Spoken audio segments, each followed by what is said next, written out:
Bapak Ibu kaum muslimin kaum muslimat jamaah zuhur yang dimuliakan Allah, sebahagian besar kita mungkin sudah pernah mendengar salah seorang sahabat Nabi yang bernama Sa'id bin Zaid. Sahabat Sa'id bin Zaid merupakan satu di antara 10 orang sahabat yang dijamin oleh Nabi masuk surga.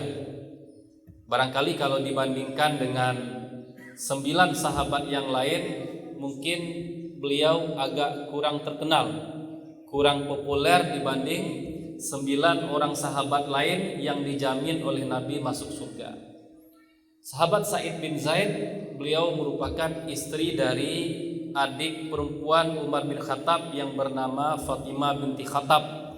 Nanti kalau kita kilas balik kepada sejarah masuk Islamnya Umar, Sa'id bin Zaid dan istrinya Fatimah binti Khattab punya peran besar, karena Umar mulai tertarik dengan Islam ketika Umar ingin membunuh Nabi, tapi diberikan informasi kalau adik kandung dan iparnya sudah masuk Islam. Maka Umar yang awalnya ingin mencari Nabi terlebih dahulu pergi ke rumah adiknya. Dan di sanalah nanti hati Umar tersentuh dengan nilai-nilai Islam. Terkait dengan sahabat Nabi Sa'id bin Zaid, pernah terjadi di zaman pemerintahan dinasti Umayyah, seorang perempuan yang bernama Arwah memberikan tuduhan bohong atau memfitnah Sa'id bin Zaid. Perempuan ini menuduh kalau Sa'id bin Zaid telah merampas tanah milik seperempuan, dan ini digambar-gambarkan, disebarkan, sehingga tersebar ke seluruh orang kalau Sa'id bin Zaid, salah seorang sahabat Nabi, merampas harta milik seorang perempuan. Tidak sampai di sana, perempuan ini ketika itu mengadu juga kepada penguasa ketika itu Marwan bin Hakam. Maka akhirnya dipanggillah Sa'id bin Zaid untuk diklarifikasi, untuk dimintai keterangan oleh Marwan bin Hakam. Maka Marwan bin Hakam bertanya kepada Sa'id bin Zaid, "Wahai Sa'id, benarkah engkau telah merampas tanah milik si perempuan?" Dijawab oleh Sa'id bin Zaid, "Mustahil saya melakukan ini. Tidak mungkin saya melakukan ini, karena Rasul sallallahu alaihi wasallam dalam salah satu sabdanya pernah saya dengar, manik tato'a shibron min ardin zulman tawakahullahu bihi yaumal qiyamah min sabi aradin." Siapa yang merampas tanah orang lain secara zalim meskipun hanya sejengkal, kelak di akhirat Allah akan kalungkan kepadanya 7 lapis bumi. Hadis ini yang saya dengar dari Nabi. Mustahil saya akan merampas dan mengambil hak orang lain. Mustahil saya berani mengambil tanah hak milik orang lain. Namun masalah ini tidak diperpanjang oleh Sa'id. Akhirnya tanah Sa'id yang akhirnya diambil oleh perempuan tadi, karena dia menuduh Sa'id telah mengambil tanahnya. Diserahkan tanah Sa'id.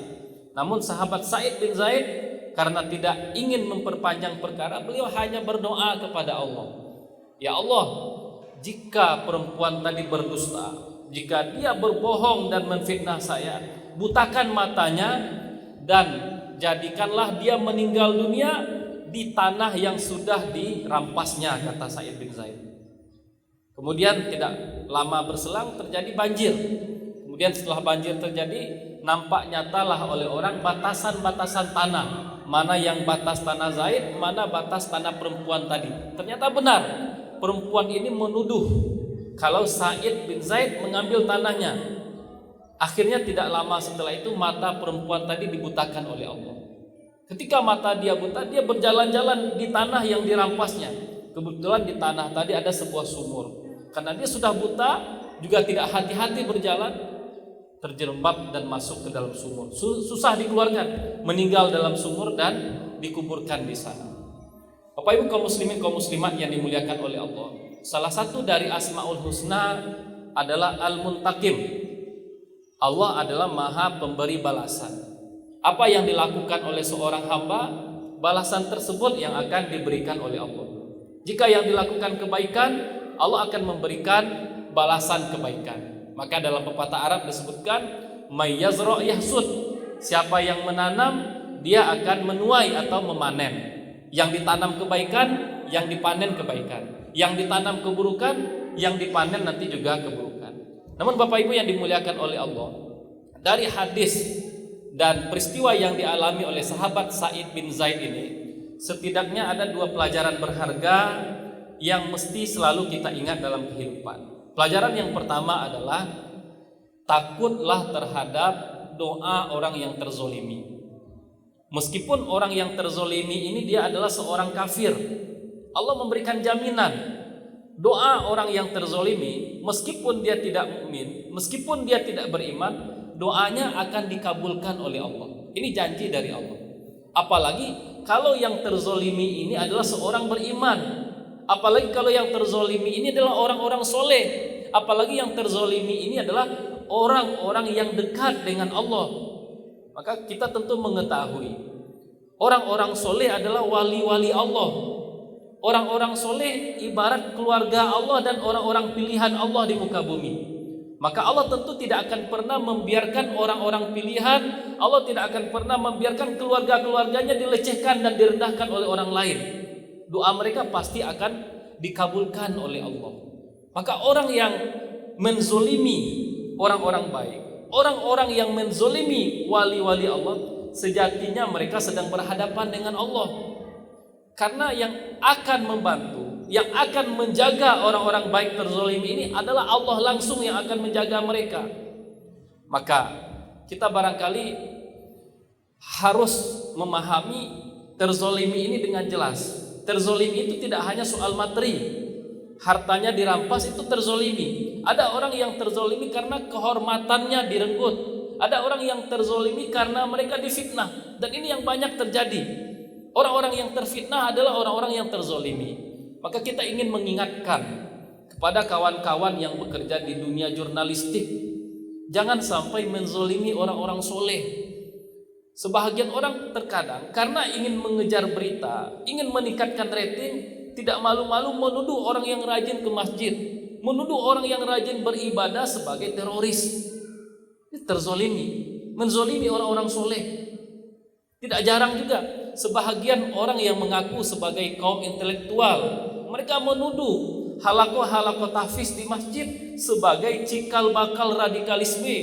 Orang-orang yang melaksanakan halaqah di masjid, anak-anak dididik sebagai calon teroris. Ini menzolimi.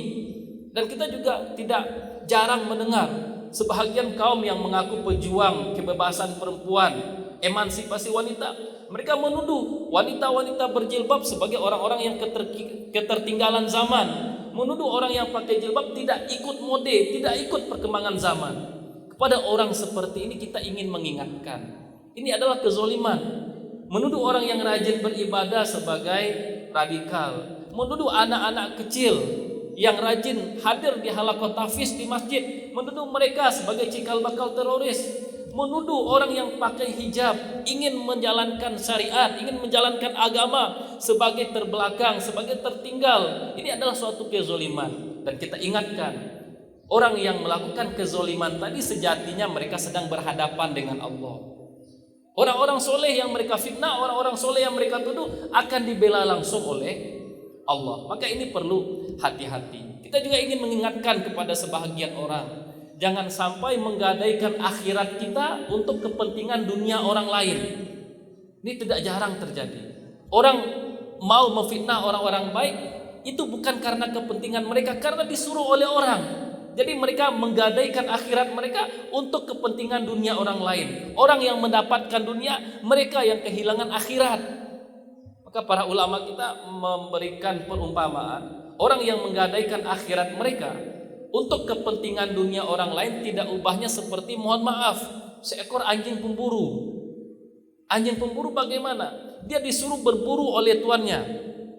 Kemudian ketika hasil buruan sudah dapat, hasil buruan diambil oleh tuannya.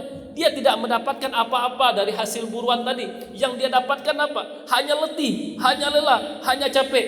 Tapi hasil buruan didapatkan oleh tuannya. Maka orang-orang ada yang seperti itu, rela menggadaikan akhirat, rela menjualkan akhirat mereka untuk kepentingan dunia orang lain. Ini pelajaran pertama. Pelajaran kedua yang ingin kita ambil dari kisah ini adalah hati-hati jangan sampai kita mengambil ataupun mengurangi hak orang lain. Para ulama kita juga berpesan, di akhirat nanti ketika kita datang menghadap Allah dengan 1000 kesalahan, yang mana kesalahan ini berhubungan antara kita dengan Allah, jauh lebih ringan daripada kita datang menghadap Allah dengan satu kesalahan yang mana kesalahan ini berhubungan dengan sesama manusia. Diingatkan oleh para ulama seperti itu. Kita punya 1000 kesalahan. Kesalahan ini antara kita dengan Allah itu lebih gampang daripada kita datang menghadap Allah dengan satu kesalahan. Kesalahan ini berhubungan dengan sesama manusia. Kenapa demikian? Karena 1000 kesalahan yang berkaitan dengan hak Allah, Allah dengan rahmat dan kasih sayang bisa mengampuni kita.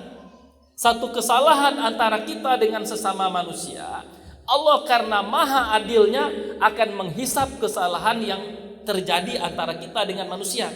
Allah maha rahmat, rahmat Allah hak-haknya dimaafkan. Keadilan Allah, hak-hak manusia akan dikembalikan oleh Allah. Maka kalau kita lihat, salah satu fitrah manusia adalah kecintaan kepada harta. Ingin punya banyak harta, ingin punya banyak uang. Ini Allah jelaskan dalam surat Al-Adiyat, wa innahu lihubbil khairi lasyadid. Manusia itu kecintaannya kepada harta bersangatan. Namun harus diingat, meskipun ada keinginan untuk punya harta, jangan sampai mencari harta dengan cara yang tidak baik. Jangan sampai mencari harta dengan cara merampas hak orang lain.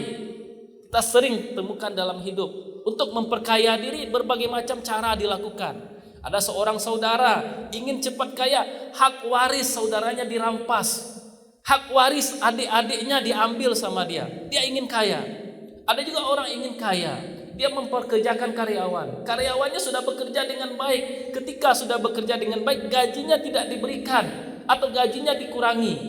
Kemudian kita juga bisa menyaksikan banyak orang yang memberikan persaksian palsu ketika persidangan. Akhirnya apa yang terjadi? Orang yang tidak berhak mengambil sesuatu, orang yang berhak kehilangan hak karena persaksian palsu tadi. Maka kita ingin menghimbau bagi yang pernah misalnya mengambil hak waris saudaranya, yang pernah misalnya mengurangi hak karyawan tanpa melakukan kesalahan, bagi yang misalnya pernah melakukan persaksian palsu sehingga hak beralih kepada orang yang tidak berhak, sadarlah dari sekarang, perbaiki diri dari sekarang, kembalikan hak-hak orang yang berhak sebelum nanti kita berhadapan dengan Allah. Ketika nanti berhadapan dengan Allah, sekaya apapun, punya kekayaan seluas langit dan bumi tidak akan berpengaruh, tidak akan bisa menyelamatkan kita sama sekali. Maka selagi kita masih hidup, kita berusaha. Jika ada hak orang lain yang terambil oleh kita, jika ada sesuatu yang tidak hak kita ada pada kita, kita kembalikan kepada mereka yang berhak. Barangkali itu yang bisa kita sampaikan. Semoga bermanfaat bagi kita bersama. Wassalamualaikum warahmatullahi wabarakatuh.